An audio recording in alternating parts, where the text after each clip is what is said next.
All right, so let's get right into it with this Merseyside derby. Wow. Now that things have calmed down a bit, we can try to figure out what really went down at Goodison. Yeah, it was definitely a match that had everything you could want from these two rivals and then some. I mean, a draw, sure, but the real drama started after the game was over. Exactly. Okay, so anyone who maybe missed it, picture this. Tarkowski scores, ties the game for Everton in stoppage time. The place goes crazy, and Doucoure, caught up in the moment, he celebrates right in front of all the Liverpool fans. And yeah, that's where things get really interesting. Curtis Jones, he sees this, runs over to Doucoure, and then boom, it's a full-on brawl on the pitch. Oh, man, it was crazy. Like one of those moments where you just think, hold on, did that just happen? Players from both sides going at it, stewards and police trying to break it up. Total chaos. It was not a good look, especially with the whole world watching. And then right in the middle of all this, the ref, Michael Oliver, starts handing out red cards like it's nothing. Yeah, first it's Jones and Doucoure, which, okay, I get that, given what just happened. But then things get really weird because Liverpool's manager, Arne Slot, and his assistant, Sipke Halshoff, they both get sent off too. And the crazy thing is, this is all after the final whistle. Yeah, that's what is so strange about all of this. You almost never see a manager get a red card after the match has ended. It really makes you wonder what happened and why Oliver decided to do that. Yeah, it's not like Slot ran onto the field and started swinging or anything, so what did he actually do? Well, it took some lip-reading experts, but it looks like Slot walked up to Oliver and said, "Great game." I mean, that's pretty harmless, right? Yeah, it sounds like a normal thing you would say after a game. But then when they shook hands, it seems like Slot kind of pulled Oliver towards him. Now, maybe it was an accident, things were tense, but Oliver immediately pulls out a red card. And Slot's reaction, oh man, he goes, sure, you give me a red for that. You could just hear the disbelief. It does make you wonder if maybe there was something else going on that we didn't see. That's exactly right. Some reports say that Slot might have said something else that got him sent off, but nobody really knows for sure. And then to make it even more confusing, the Premier League put out a statement that seemed to say Slot would be banned for 2 games because he used bad language, but then they deleted the whole thing. It's like they're trying to hide something. Okay, so now we've got this confusing red card situation, a big fight after the game, and the Premier League trying to erase evidence. How are we supposed to figure this all out? Well, before we get to all of that, let's go back a bit. Remember, this whole thing didn't just come out of nowhere. There were some really controversial decisions made during the game, especially that free kick Everton got that led to their first goal. Oh yeah, that free kick. Keith Hackett, the ex-head of the PGMOL, he had a lot to say about that one. And for people who don't know, the PGMOL, that's basically the group that runs all the refs in English pro football. So when someone like Hackett criticizes a call, people listen. Yeah, for sure. And Hackett was absolutely positive that there was no foul on that play. He thought NDI went down way too easily when McAllister tackled him, and that Oliver made a mistake giving that free kick. So are we saying that this one bad call by the ref might have started this whole mess? It's definitely possible. If a team thinks the ref made a bad call against them, things can get really heated. It just adds another layer to this whole crazy situation. Was Oliver too quick to give out those red cards? Did his calls make everyone on the field more emotional? We really have to think about these questions to try to understand what happened at Goodison. It's really interesting to think about, right? I mean, like, what if that free kick never happened? Maybe the whole game would have been different. Maybe the score is different, and we aren't even talking about this fight. So you're saying like the butterfly effect, one little thing changes everything. Exactly. It just shows you how much pressure these refs are under. In these huge games, one call can change everything. It really makes you think we always focus on the players and the managers, but the refs are right there too, making these split-second decisions that decide the whole game. For sure.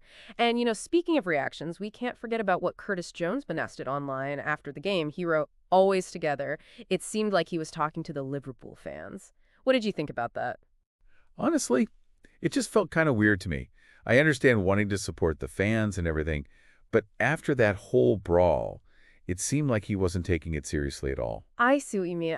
I guess you could see you as like a show of unity, sticking together when things are tough. But yeah, I can see how it also could seem like he was being defiant, almost arrogant, given what happened. Like he was saying, we're Liverpool, we stick together, and we don't care what anyone thinks. Which maybe that's part of why this rivalry is so intense. It's not just about football. It's about pride, about who you are and where you come from. That's a really good point. The Merseyside Derby is about way more than just what happens on the field for 90 minutes. It's part of the city itself, its history, its culture, its bragging rights, who has the most pride in their neighborhood, and families who have supported these teams for generations. And yeah, sometimes that passion just explodes, and then we get scenes like what happened to Goodison. Now, I'm not saying that fighting is a good thing, but I gotta say, and maybe this is just me, but I kind of loved it. Huh. How come? Because that's what football is all about, that passion, that raw emotion, players getting everything they have for the badge. Sometimes it feels too sterile, you know what I mean? Like too much thinking about tactics and not enough about heart. I get what you're saying. There's something exciting about that kind of pure competition. It reminds us why we love this sport. Yeah, exactly. Under the lights, big tackles, the crowd going wild. You don't get that from watching a chess game. Look, obviously I don't want people fighting all the time, but a little bit of fire, a little edge. I'm all for it. That's a debate people have been having about football forever, right? Where's the line between passion and getting out of control? Can you have a little bit of chaos in the game and still keep things fair? And that brings us back to the bigger picture. Now that everything has calmed down a bit, what are your final thoughts on this whole thing?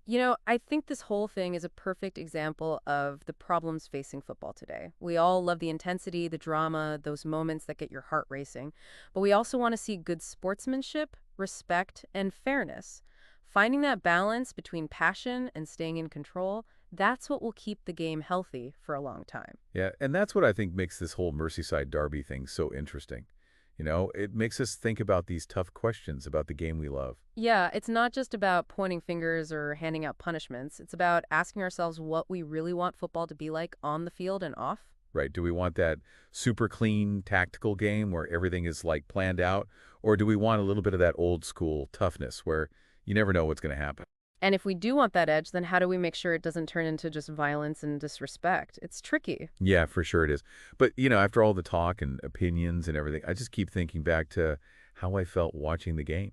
It was exciting. You had no idea what was going to happen next. Yeah, that unpredictability is what makes sports so fun, right? I think sometimes we can get so caught up in wanting everything to be perfect and in control that we forget about that. You're right. Maybe a little chaos is okay sometimes as long as it's still within the rules and spirit of the game.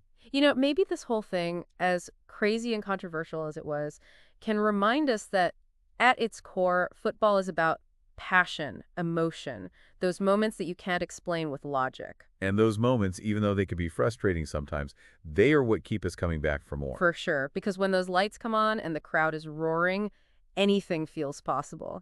That's the magic of football. I love that. Okay, I think we've covered just about everything with this deep dive from the brawl and the red cards to like the heart of the sport. Yeah, I think we really got into the details, talked about all the different sides, and hopefully gave everyone listening something to think about.